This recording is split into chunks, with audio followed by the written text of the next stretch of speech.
करण्याची जी पॉलिसी होती ती दीनानाथमध्ये छोट्या रकमेसाठी कधीच नव्हती, पण मोठ्या रकमांसाठी विशेषतः 5 लाख 10 लाखाच्या पुढे जर असलं तर ती होती. ती आपण गेल्या 4-5 दिवसापूर्वी काढून टाकली. दुसरं आपण जे केलं आहे ते आपले स्टाफ जो असतो तो ओव्हरवर्कड आहे, तुम्ही बघितलं असेल खाली सुद्धा.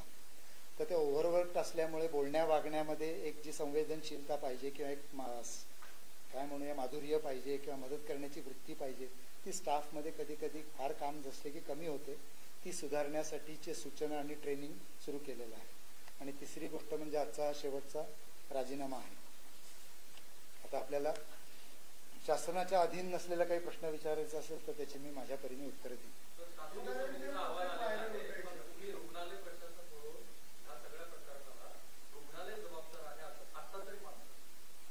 शासकीय अहवाल अजून आमच्याकडे आलेला नाही आहे. एकूण 3 नाही, पण आमच्याकडे अजून यायचं आहे. 3ही कमिट्यांचे एकच शासकीय अहवाल नाही आहे, 3 अहवाल येणार आहे.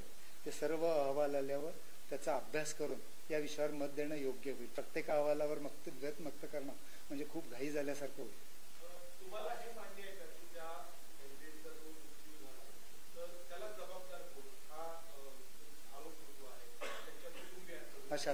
हा शासन आणि त्याच्याकरता मॅटर्नल मॉर्टॅलिटी म्हणून काल कॉर्पोरेशनमध्ये की आईच्या मृत्यूला जबाबदार कोण अशी मीटिंग कालच कॉर्पोरेशनमध्ये झाली. आपल्याला तिथून त्याचा अहवाल मिळेल.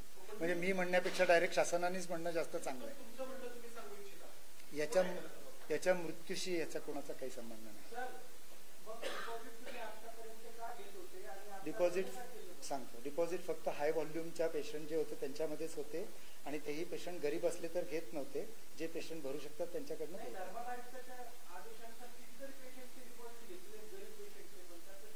नाही घेत.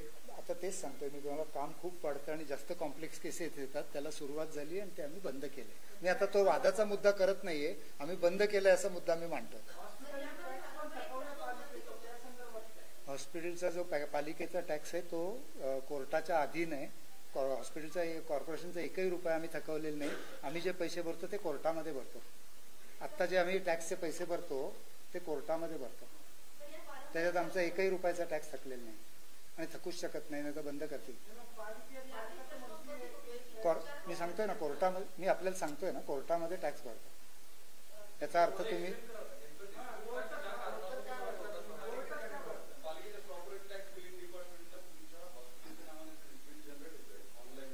ते सांगतो त्यांचं जे टॅक्स आकारण्याची जी प्रथा आहे ती त्यांनी कमर्शियल केली आणि त्याला आम्ही कोर्टामध्ये चॅलेंज केलंय. आणि कोर्टाने जो निर्णय दिला ते दोन्ही पार्टींना पाळणं बंधनकारक आहे. त्यांनाही बंधनकारक आहे, मलाही बंधनकारक आहे. त्यामध्ये काही डिस्प्यूट नाही आहे.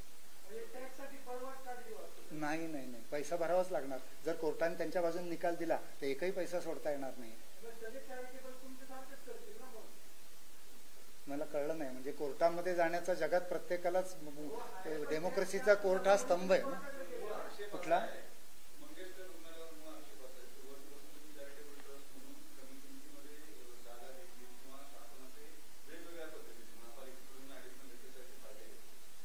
नाही, ते FSI ला सगळे पैसे भरलेले, काही फायदे नाही.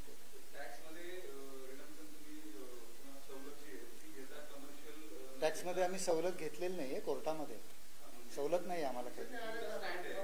न्यायालयाच आहे. हो बरोबर.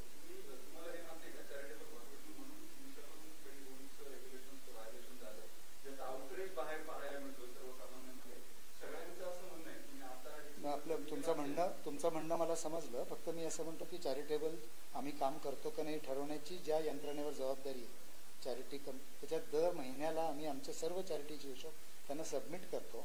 आणि तुम्ही हा प्रश्न त्यांना विचारला पाहिजे चॅरिटी कमिशनरांना की दीनानाथ रुग्णालय चॅरिटीच्या रुग्णांची नियमांची करते का नाही.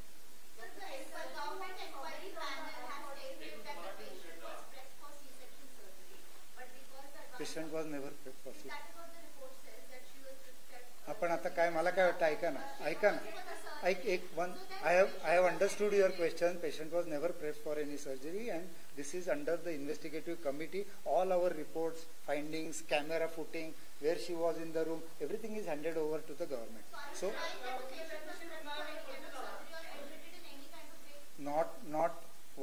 not even 1 out of million.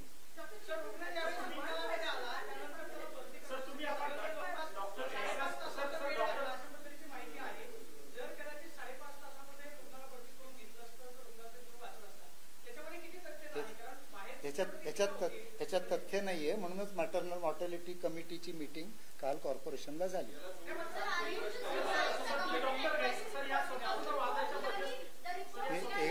ऐका एक सेकंड, कसं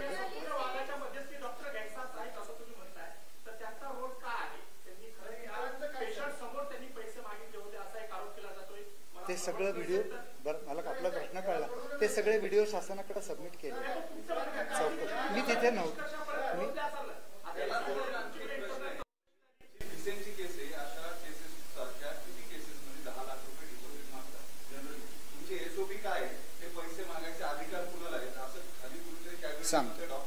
सांगतो आमच्याकडे डिपॉझिट मागायची पद्धत डॉक्टरांकडनं नाहीये. हा आमचा ॲडमिशनचा पेपर आहे.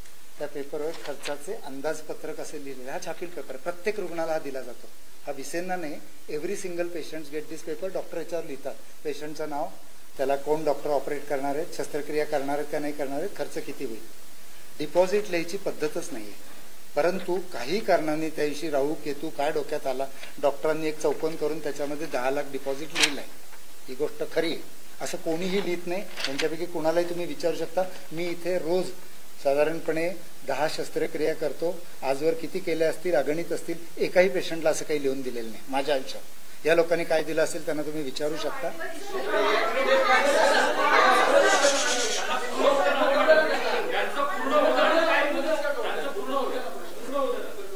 त्यामुळं डिपॉझिट जर काही समजा कोणाला घ्यायचं असेल तर ते बिलिंग डिपार्टमेंट डॉक्टरांशी बोलून समजून घेऊन त्या रकमेपैकी किती रक्कम घ्यायची असं फक्त काही सिलेक्टेड केसेसमध्ये ठरवतं. ह्या केसमध्ये तशा प्रकारचं डिपॉझिट डॉक्टरांशी बोलून त्यांनी काहीतरी पेशंटला सांगितलंय. व्हाय डिड द इश्यू आउट सांगतो सांग. जर हे रुग्ण प्रशासनाच्या कोणाकडेही आला असता, प्रशासन म्हणजे सचिन देवाऱ्यांचं ऑफिस, चॅरिटीचं ऑफिस, या कुणाकडेही कंटेन आता एक पूर्वी इथे ट्रीटमेंट घेऊन गेले, ते जर आले असते तर कदाचित आज या प्रकरणाला हे वळण लागलं नसतं. ऑल द टाइम ते काय झालं, फक्त त्यांचं डिपार्टमेंट, त्यांची ओपीडी आणि नंतर तिथून घरी जाणं रागावून, असं म्हणूया आपण. ते मी ऑलरेडी दिलंय. आपण आता जे शासनाच्या चौकशी आधी नाही ते आता रिपीट करायला.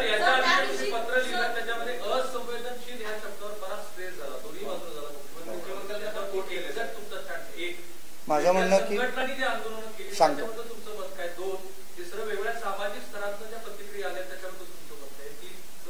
हो एक एक घेऊ आपण, मला लक्षात नाही राहिलं तर एक एक सांगा. असंवेदनशीलता म्हणजे ज्या रुग्णालयामध्ये खूप काम चाललंय तिथला स्टाफ पेशंटच्या प्रती कमी संवेदनशील होतो. हे शासनाच्या काय, गव्हर्नमेंटच्या, प्रायव्हेटच्या सगळ्या ठिकाणी, अगदी रेल्वे स्टेशनवर गर्दी असली, एअरपोर्टवर आपण आता बघतोय. तर संवेदनशीलता म्हणजे काय होतं, कामाच्या गर्दीमध्ये प्रत्येक माणसाला जो पूर्ण न्याय मिळायला पाहिजे तो त्या कामाच्या गर्दीमध्ये मिळत नाही. आणि त्याच्यासाठी एक धक्का देणारी क्रिया म्हणून आम्ही याच्याकडे बघतो की आपल्या स्टाफनी आणि तिथल्या लोकांनी पेशंटशी सहानुभूतीने आणि त्याला मदत करण्याच्या वृत्तीने वागली पाहिजे असं आम्ही सर्वजण समजतो. हा ॲब्सोल्युटली ॲग्री. आम्ही कधीच डिनाय नाही करत. असंवेदनशीलता म्हणजे आपल्या वागण्यामधलं एकमेकांना जे मदत, तुम्हाला असं इथं आल्यावर वाटलं पाहिजे नाही हॉस्पिटल आपली मदत करताय, असं जर वाटलं नाही, असं जर वाटलं, फोन नाही भेटायला पाहिजे.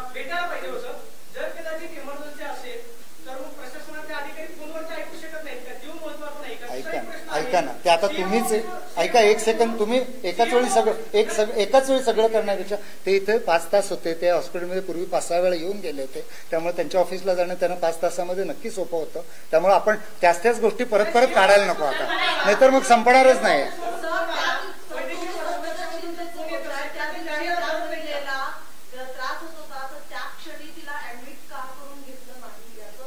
हेच तर शासनाच्या कमिटीज.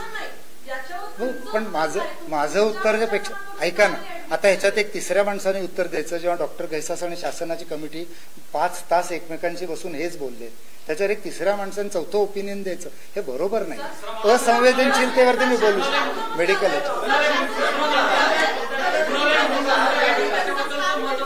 ऐका ना, एवढ्या एका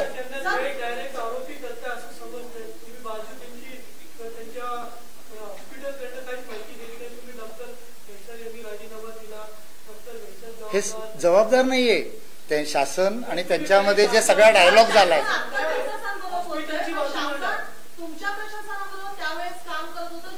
कोण शासन? कोण शासन?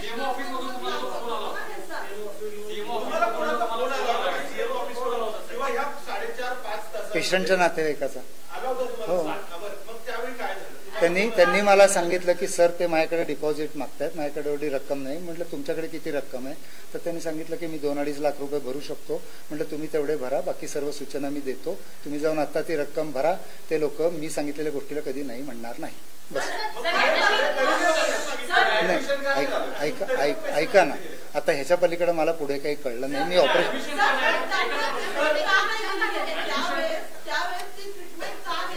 डॉक्टर गैसास आणि शासन, कारण ती ट्रीटमेंट देणं, ऐका ना, ट्रीटमेंट देणं हा माझा भाग नाहीये.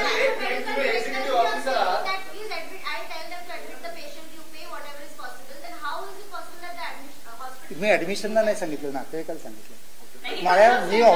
मी ऑपरेशन करत असताना नातेवाईकाचा फोन आला. एकदा आला, मी घेतला नाही. दुसऱ्यांदा आला. मला त्या असिस्टंटने सांगितलं की सर कोणतरी परत फोन करते, तुम्ही घ्या.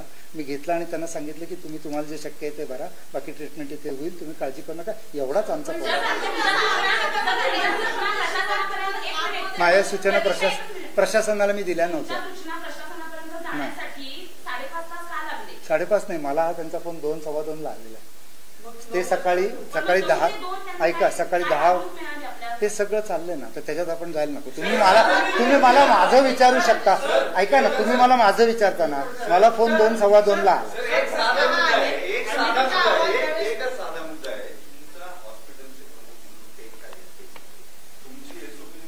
सांगितलं ना ऑलरेडी.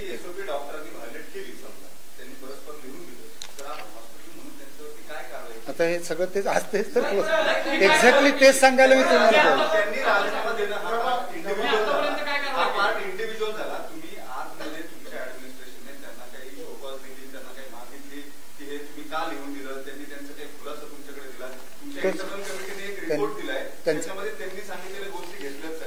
त्या गोष्टी कशी निघून गेली हे तुम्ही फुटावून जाताय. जेव्हा प्रेशर वाढलं, ऐका, प्रेशर वाढण्यात प्रेशर माझ्यावर नाही वाढलेलं, त्यांच्यावर वाढलंय आणि ते त्यांना सहन होत नाही. ही कॅनॉट हँडल दॅट प्रेशर. आणि ते प्रेशर बरोबर ना, मला कळलं ना, तुमचं म्हणणं चुकीचं नाही.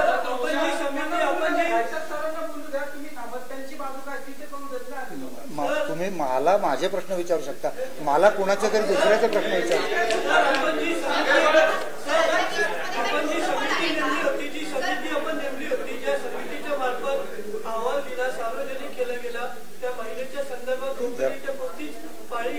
हा एक प्रश्नाचं, ह्या प्रश्नाचं उत्तर देतो. आमचा जो अहवाल मीडियाकडे दिलेला आहे त्यात पेशंटच्या आजाराचे कुठलेही डिटेल्स नाहीये. ऐका, ऐका पेशंट, ऐका, तुम्ही स्वतःच्या मनाने न बोलता आम्ही जे काय सांगतोय ते ऐकायचं असेल तर कॉन्फरन्स होईल. आम्ही जे तुम्हाला अहवालाचा नाही, अहवाल हा आम्ही शासनाकडे पाठवलाय. तुम्हाला जे दिलंय त्याच्यामध्ये फक्त घटनाक्रम आहे, पेशंटचं मेडिकल कोणतीही गोष्ट त्यात नाही. आज जे तुम्ही विचारता सांगतो मी. आता जे तुम्ही म्हणताय की मेडिकल ट्रीटमेंट तिला काय गेली हे त्या अहवालात आहे शासनाच्या. तिला पूर्वी काय आजार होते का हे आहे त्या शासनाच्या अहवाल. तिला आम्ही ती पूर्वीचे काय आजार होते तुम्हाला आम्ही दिलेले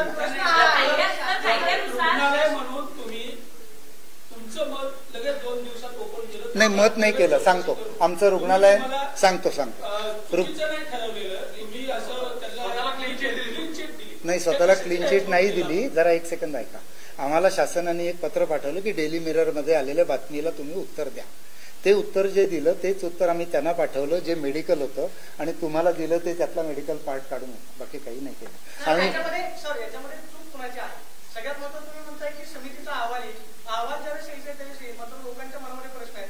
एवढी मोठी संस्था आहे, संस्थेचं एवढं मोठं नाव आहे, लोकांच्या मनामधला संभ्रम, लोक समितीची वाट बघणार नाही. मात्र जी घटना समितीचं एवढंच मी सांगेन. ऐका ना, मला कळलं लोकांचा संभ्रम. समितीचं काम अतिशय वेगवान चालू आहे. मी यापूर्वी एवढं वेगवान काम माझ्या आयुष्यात पाहिलेलं नाही. त्यामुळे लवकर जे प्रश्न कन्क्लुजनवर येणार आहे त्याच्यावर आपण आज उडी मारायची काही गरज नाही. तेच आपण परत बोलतोय जे शासन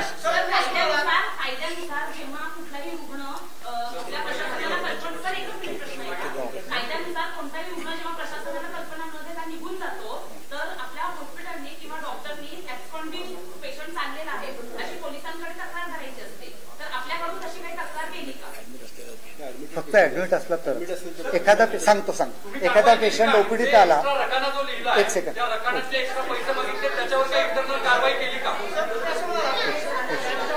तुम्ही जे म्हणताय पेशंट जर ओपीडीत आला आणि न सांगता गेला तर कुणालाही कसली इन्फॉर्मेशन दिली जात नाही. ऍडमिटेड पेशंट अचानक निघून गेला तर लगेच आम्ही पोलिसांना कळवतो. गेली 25 वर्ष कळवतो. नाही काय होतं आपण तेच बोलून काही त्यात नाही म्हणजे वेळच नुसतं घालून प्रेस कॉन्फरन्स ही भांडायसाठी नाही.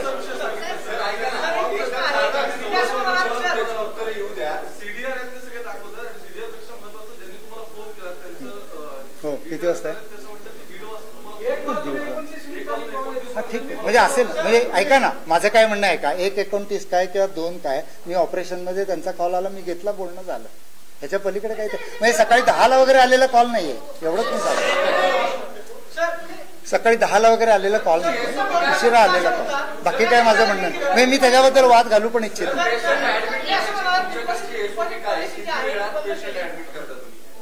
नाही. वेळेचं असं नसतं आमच्याकडे. ऐका आमच्याकडे खूप वेळा बेड उपलब्ध नसतो. 4-4 तास 5-5 तास रोज 10-20 पेशंट तरी इमर्जन्सीमध्ये थांबलेले असतात कारण खाटच उपलब्ध नसतात.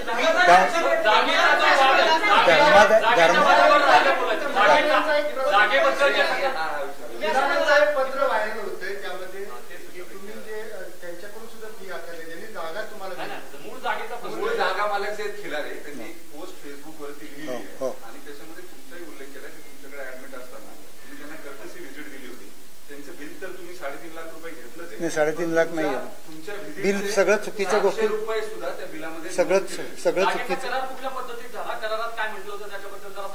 जागा त्यांनी शासनाला दिली आणि शासनाने आम्हाला दिली. जागेचा करार आमचा त्यांच्याशी झालेला नाही.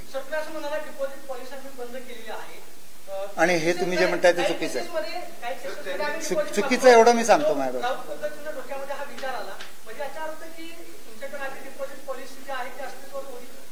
कधी कधी माझ्या मते ऐका ना समज ऐका जेव्हा तो असंवेदनशीलतेचा मुद्दा मी आपल्याकडे पाठवला होता त्यात लिहिलेलं आहे की दीनानाथला सुरुवातीला डिपॉझिट घेत नसेल. पुढे गुंतागुंतीचे आणि महागडे उपचार खूप वाढत गेले. लोकही लांबून लांबून आमच्याकडे यायला लागले. तेव्हा जे जास्त खर्च होण्यासारखे रुग्ण आहेत त्यांना डिपॉझिट लावायला लागले. हे मी तुमच्यापर्यंत पोहोचवलं असं मला वाटतं. चॅरिटेबल असलं आपण त्या विषयात नको जाऊ.